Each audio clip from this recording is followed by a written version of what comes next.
I want to say a few words about the holiday of Shavuot that is coming. It's going to be on Monday, and outside the land of Israel, of course, as other holidays, it's 2 days, so it's going to be Monday and Tuesday.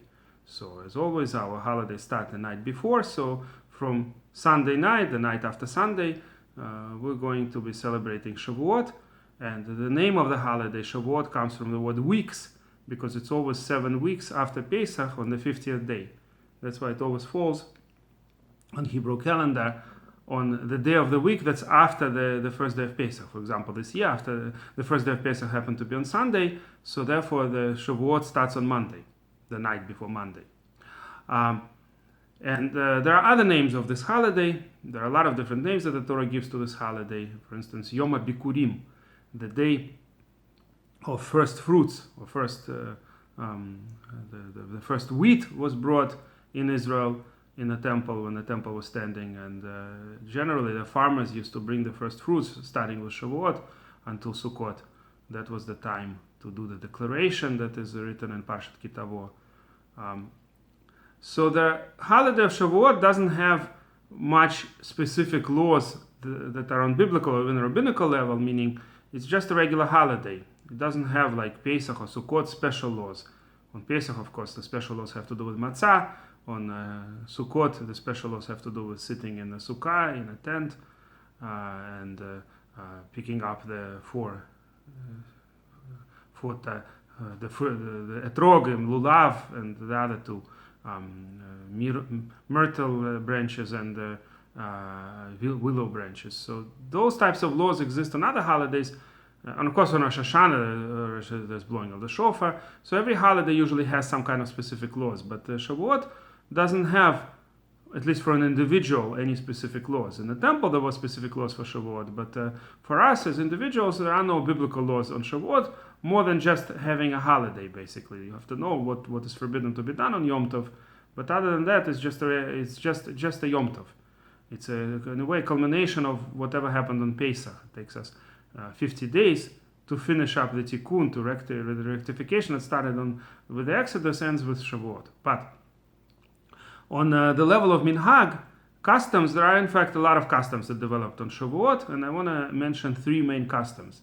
2 of them Shulchan Aruch mentions, and the third one is mentioned in the early Achronim already, in Magen Avram, based on the Zohar. So all 3 of them are quite well spread customs, and most of them are kept. Not all of them are kept by everybody, but a lot of them are kept to a larger or smaller extent. So these are the 3 customs. One is that people eat milchik, eat something made out of milk or cheese on Shavuot, maybe cheesecake or something like that. On most holidays, people generally eat fleishik, right? The food made with meat ingredients. And on Shavuot, there is also food that's made out of milchik ingredients that people eat. Now, there are different arrangements one can make, because of course we cannot eat meat and milk together. But according to the letter of the law, it's permitted to eat the fleishik after the milchik. So a lot of people eat something with milk first, and then wait a little bit, or maybe just change the bread, change the tablecloth or whatever, and then eat the fleishik right after the milchik. But according to the Zohar, one shouldn't be eating right after eating something milchik, eating something fleishik. So people wait half an hour, an hour. A lot of Hasidim and Sephardim follow this strict stringency of the Zohar. But what could be done, and what some people I've seen do, is they simply have a different meal. One meal they have milchik, on a different meal they'll have fleishik. Or for instance, they could do maybe in the synagogue a kiddush with milchik, and then later at home they will eat the regular meal with fleishik. Another custom is that in the synagogues, and sometimes at homes too, people put grasses and maybe flowers, and it's all the idea that everything is so beautiful, so nice smelling, and it's supposed to remind us of the giving of the Torah. This minhag, by the way, is mentioned in a very early source, what's called Targum, a translation, Aramaic translation of the book of Ester. Now, there are a few Targumim, a few Aramaic translations of the book of Ester, and there they elaborate on what was the Molshinut, the accusation of Haman against our people. When Haman was trying to persuade Achashverosh that the Jewish people are worthless, it's better to destroy us, there's nothing good about us, right? nothing much changed. Today, again, we hear from lots and lots of people that say that all the Jews should be destroyed, or at least all the Israelis should be destroyed. This is the kind of thing that keeps popping up each time. So anyways, there were people that at that time it was in Persia, and Haman, the second in the kingdom, was telling the Persian king that it's not worth to keep the Jews. So the Targum elaborates on all kinds of accusations that Haman said about the Jewish people, and there the Targum, the Aramaic translation, goes through the different holidays that the Jews have. And Haman, of course, describes, probably based on this Targum, what the actual customs were. Whether this is actually what Haman said, we don't know, but at least the Targum makes Haman say these types of things, and certainly this is what Haman could have known what the Jews keep. So we have a very early source, at least close to 1500 years ago, I guess, or 1400 years ago, whenever this the exact timing of this Targum is, 1300 years ago. Very old source about what the custom of the Jews was, at least at that time, and possibly much earlier. And that is that it's that Haman doesn't describe it exactly like our custom today, but he does talk about flowers that are on roofs that the Jews pick up. So it was something very similar, not exactly the same, but very similar.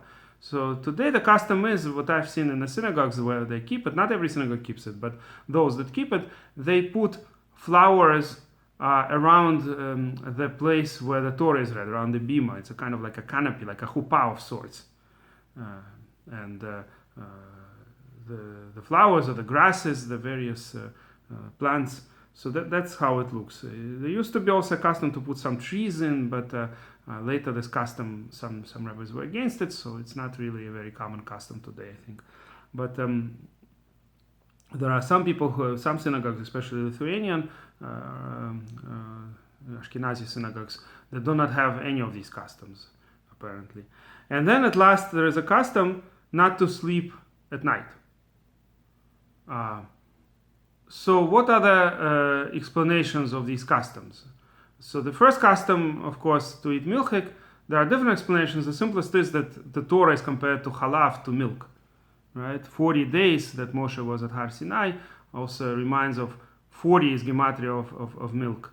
And in fact, we find in Tanakh some verses that seem to imply that the Torah is compared to milk. Milk, of course, is the most altruistic thing that exists. That when the mother gives its child, her child, or if it's an animal, a cow might be giving its child the milk. It's the biggest chesed. It's the biggest kindness, altruistic kindness. And how Hashem gave us the Torah reminds us, it's somewhat similar as if we're drinking the milk of Torah. So that is one of the many explanations of the custom to eat milchik on Shavuot. The custom to put the grasses and etc. and the flowers has to do with reminding of the giving of the Torah at Har Sinai, apparently. But the reason not to sleep at night is, of course, to prepare ourselves to the giving of the Torah. The whole night, people who don't sleep learn Torah, and it's also based on some midrash that the Jewish people, the first time when we accepted the Torah, we overslept. So now we don't sleep at all. Now, this is not a full obligation, of course. If a person finds it hard not to sleep, then they can sleep. There's always people who sleep, but those who can, they drink more coffee, I guess, or tea, and try not to sleep. And there are shurim, there are lessons of Torah in many synagogues all night. And then they daven, they pray early in the morning with sunrise, and after that they go to sleep. So the main idea is to learn.